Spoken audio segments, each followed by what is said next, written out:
नमस्कार, सुप्रभात। स्वागत है आप सभी का प्रयाग अकेडमी कोचिंग सेंटर में। जैसा कि आज हम लोग देखेंगे रक्त ब्लड की बात कर लेते हैं। थोड़ा सा यहाँ से जानने का प्रयास करते हैं ब्लड होता क्या है, हमारे शरीर में इसका कार्य क्या है, इसकी ज़रूरत क्या है हमारे शरीर में। इन सभी के बारे में जानने के लिए आज हम यहाँ से लेके आए हैं आज रक्त की बात करते हैं। जैसा कि हमें पता ही है कि हमारे सभी मनुष्य जीव जंतुओं में रक्त पाया जाता है। जो जीव जंतु होते हैं उनमें रक्त की आवश्यकता क्या है, रक्त का कार्य क्या है, ऐसा जरूरत है क्या पड़ा जो हमारे शरीर में रक्त बना। सबसे पहले हम इसके बारे में जानते हैं कि रक्त होता है। रक्त जो होता है हमारे पास, ये कहते हैं शरीर में बहने वाला वह चिपचिपा पदार्थ होता है जिसके माध्यम से हमारे शरीर में ऑक्सीजन संवहन करता है। क्या करता है? ऑक्सीजन का संवहन करता है। ये ऑक्सीजन का संवहन होता कहाँ से है? जैसे हमारे पास ऑक्सीजन क्या होता है, फेफड़े में इकट्ठा रहता है, वहां से ये ले जाने का कार्य करता है। फेफड़े में इकट्ठा होता है ऑक्सीजन और वहां से वो ऑक्सीजन को ले जाने का कार्य करता है कौन? लाल रक्त कणिकाएं जितनी भी रक्त होते हैं ये सब सभी का कार्य क्या होता है? ले जाने का कार्य करते हैं। जिस तरह से हमें ये पता है कि रक्त हमारे पास, देखिए रक्त में सबसे पहले ये जानते हैं कि रक्त मानव शरीर में पाया कितना जाता है। मानव शरीर में पाया कितना जाता है? लगभग यह 5 से 6 लीटर, लगभग यह 5 से 6 लीटर मैक्सिमम माना जाता है कि यहाँ पे 5 से 5.5 लीटर तक 5.5 लीटर पुरुषों में पाया जाता है और पुरुषों के अपेक्षा स्त्रियों में आधा लीटर कम पाया जाता है, आधा लीटर कम। अच्छा, यहाँ से जैसा कि पूछा गया किसी व्यक्ति से कि आधा लीटर कम क्यों पाया जाता है, आधा लीटर कम क्यों पाया जाता है, तो किसी व्यक्ति ने ये सलाह दिया, शादीशुदा व्यक्ति थे, तो उन्होंने ये बताया है कि इसलिए रहता है आधा कम ताकि ये किसी का ब्लड चूस सके। ऐसा कुछ नहीं है, ऐसा नहीं है। यहाँ पे ये होता क्या है, थोड़ा सा इसमें हीमोग्लोबिन की मात्रा कम होती है, ऐसा कुछ लोग मानते हैं, लेकिन होता नहीं। कारण क्या है कि इसमें स्त्रियों में जो होता है हीमोग्लोबिन की मात्रा कम होती है। जहाँ पे हीमोग्लोबिन की मात्रा कम होगी वहाँ आयरन की मात्रा कम होगी। जब आयरन की ही मात्रा कम होगी तो वो सॉफ्ट हो जाते हैं, क्या हो जाते हैं? नॉर्मल, मतलब सॉफ्ट, मुलायम। और बाकी यहाँ से क्या करते हैं, हीमोग्लोबिन की मात्रा जिसमें अधिक होगी वो क्या होंगे? कठोर होंगे। ठीक है, तो यहाँ पुरुषों में आधा लीटर अधिक पाया जाता है। ठीक है, जैसे कि रक्त क्या होता है, रक्त का पीएच मान कितना होता है? 7.4। 7.4 जो होता है ये अम्लीय होता है या क्षारीय होता है या उदासीन। जैसे कि यहाँ से पता हो गया है कि जितने 7.4 मतलब 7 के ऊपर जिसका भी पीएच मान होगा वो क्या होगा? क्षारीय होगा। तो हमारा जो ब्लड होता है वो कैसा होता है? कसैला, कसर। किसी ने चूसा है? चूस के देखो जरा आप लोग। स्वाद उसी को पता होगा, कौन? जो दानव होगा, मानव या दानव। ठीक है, किसी स्त्री से पूछिए वो बताएगा। ठीक है, चलिए आगे यहाँ से देखते हैं क्षारीय होता है। फिर ये संयोजी ऊतक। संयोजी ऊतक क्यों कहा जाता है इसको? संयोजी ऊतक इसलिए कहा जाता है क्योंकि इसमें हीमोग्लोबिन, प्लाज्मा आदि से ये मिलकर बना होता है। हीमोग्लोबिन, प्लाज्मा, प्रोटीन आदि से युक्त होकर बना होता है, जिसके कारण से इसे क्या कहते हैं? संयोजी ऊतक। क्या कहते हैं? संयोजी ऊतक। ठीक है, अब यहाँ से संयोजी ऊतक का मतलब क्या होता है कि निम्न प्रकार के इसमें प्रसिद्ध होती है कोशिकाएं वगैरह। चलिए, यहाँ से पुरुष में लगभग यह 5.5 लीटर होता है और ये पुरुषों में कितना पाया जाता है? 5.5 लीटर और स्त्री में लगभग यह 5 लीटर। ऐसा क्यों? ऐसा जैसे कि अभी बताया कि हीमोग्लोबिन की अधिकता के कारण, हीमोग्लोबिन की कमी के कारण। ठीक है, यहाँ से इसका कार्य क्या होता है? कार्य क्या होता है कि ये ऑक्सीजन को फेफड़े से ले जाना और ले आना, ऑक्सीजन को फेफड़े से ले जाना, कोशिकाओं तक पहुंचाने का कार्य करता है और वहां से ले आने का भी कार्य करता है। चलिए आगे चलें। ये भोजन में क्या करता है और कार्य क्या है? भोजन में प्राप्त जो हमें ग्लूकोज की मात्रा होती है उसको संवहन करता है, उसका भी ये क्या करता है? संवहन करता है। संवहन किस तरह से करता है? ये ऑक्सीजन के माध्यम से, ऑक्सीजन और ग्लूकोज के माध्यम ऑक्सीजन और रक्त के माध्यम से ये कहाँ पहुंचाते हैं? सभी कोशिकाओं तक ये ऊर्जा को ले जाते हैं और इनसे वापस। और ये दूसरा काम क्या है? ताप को नियंत्रित करना या संतुलित करना। हमारे बॉडी में कितने टेम्परेचर ऊपर और नीचे हो रहा है उसको संतुलित या नियंत्रित करने का भी कार्य करता है। अवशिष्ट पदार्थ, इसके अलावा अवशिष्ट पदार्थ जो हमारे शरीर में होते हैं उन्हें क्या करता है? उन्हें बाहर निकालने का भी कार्य करता है। बाहर कुछ लोगों को दिमाग में चल रहा होगा ये बाहर कैसे निकालेगा, ये कैसे निकालेगा बाहर? हाँ, निकालता है। कैसे निकालता है? ये जब क्या कहते हैं, अपशिष्ट पदार्थ जो होते हैं रक्त में जाते हैं और रक्त के माध्यम से ये किडनी में जो वृक्क होता है वो छानने का कार्य करता है और वहां से वो अवशिष्ट पदार्थों को क्या कर लेता है, रोक लेता है और बाकी कहता है कि तुम जाओ। क्या होता है, कोलाइड, इसे कोलाइड भी कहा जा सकता है। कोलाइड का मतलब ये होता है कि जब किसी पदार्थ को छाना जाए और उसके कुछ भाग रह जाए और इस पार से उस पार ना जा पाए, उसी को हम कहते हैं कोलाइड। तो यह कोलाइड भी कहा जा सकता है इसको। अब इसका कुल भार कितना होता है, ये मनुष्य के कुल भार का 7 से 8% होता है। कितना होता है, 7 से 8% होता है। मनुष्य के कुल भार का यह 7 से 8% होता है। और यहाँ इसका जो निर्माण होता है, सबसे पहले देखेंगे निर्माण कहाँ होता है। ये जैसे निर्माण दो तरह से होता है। भ्रूण जब बच्चा पेट में रहता है या गर्भ में रहता है तो इसे हम क्या कहते हैं, भ्रूण एम्ब्रियो में रहता है, तब ये कहाँ इसका निर्माण, क्योंकि उसमें हड्डी तो इतनी होती नहीं, हड्डियां इस तरह से ऐड दिया जाए तो वो बच्चा ऐड जाएगा। हड्डियों की संख्या कम होती है, अधिक तो होती है, लेकिन उस समय क्या होती है, बहुत नाजुक होता है, जिसमें निर्माण होने का कोई चांस नहीं होता। इसी कारण से यहाँ से बोला जाता है कि भ्रूण में निर्माण इसका कहाँ पे होगा, भ्रूण में, इसमें लीवर में। कहाँ पे, लीवर में, भ्रूण में, लीवर में। और यहाँ पे शिशु कब कहलाएगा, शिशु तब कहलाएगा जब बच्चा गर्भ से बाहर होगा, तब इसे कहा जाता है शिशु। और इसमें निर्माण कहाँ से होता है, अस्थि मज्जा। ठीक है, जो हमारे पास ये भ्रूण में निर्माण होता है ये कब होता है, जब बच्चा गर्भ में रहेगा तब। लेकिन जैसे ही बाहर आएगा उसका निर्माण कहाँ होगा, अस्थि मज्जा। कहाँ पे, अस्थि मज्जा में। ठीक है, यहां से चलते हैं। अब ये बताएं, जब इतना बनता है, इतने बनने के बाद इसका निर्माण तो हुआ, बना तो कुछ ना कुछ तो मृत्यु भी होती होगी। हाँ, जिसका जीवन है उसका मरण भी है। तो मरण होता है तो मरने के बाद हो जाता है कहाँ, मृत्यु कहाँ होती है, प्लीहा में। इसीलिए इसको क्या कहा जाता है, कब्रगाह भी कहा जाता है। कब्रगाह क्या कहा जाता है, कब्रगाह या लाल रक्त कणिका का कब्रगाह किसे कहा जाता है, कब्रस्तान किसे कहा जाता है, तो उसे प्लीहा को किसे कहा जाता है, प्लीहा को कहा जाता है। अब यहाँ से हम देखते हैं जो रुधिर होते हैं, रुधिर को 2 भागों में बांटा गया है। कितने भागों में, 2 भागों में। पहला क्या है हमारे पास, प्लाज्मा। और दूसरा क्या है, रुधिराणु का मतलब होता है जिसमें कण होते पाए जाते हैं, उसी को हम रुधिराणु कहते हैं। यहाँ से पाए जाने वाले हमारे पास क्या है, पहला क्या है, पहला प्लाज्मा, दूसरा रुधिर।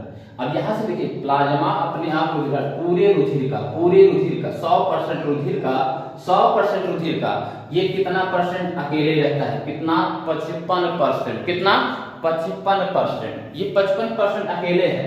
ठीक है, ये 55% अगर अकेले हैं तो बचा कितना, 45%। 45% में ये सारे लोग मिलकर आरबीसी, डब्ल्यूबीसी और प्लेटलेट,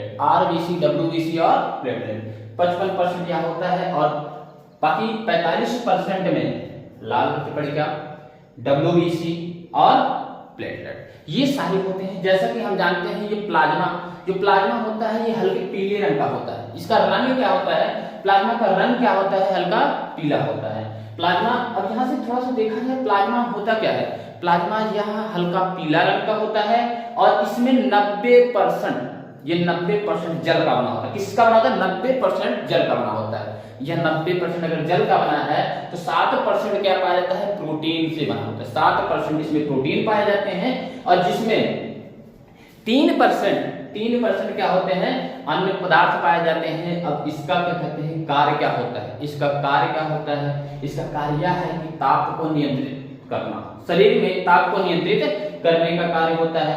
और सुरक्षा प्रदान करना, क्या होता है, सुरक्षा प्रदान करना, मतलब बीमारियों से सुरक्षा प्रदान करने का कार्य करता है, घाव भरने का कार्य करता है, ये सारे नियंत्रित करने का।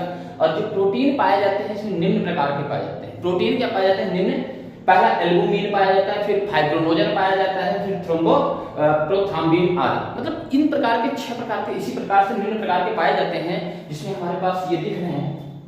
और यहाँ इसी का दूसरा नाम क्या है, थ्रोम्बोसाइट, प्लेटलेट या थ्रोम्बोसाइट, थ्रोम्बोसाइट, इसी का दूसरा नाम भी है क्या, थ्रोम्बोसाइट।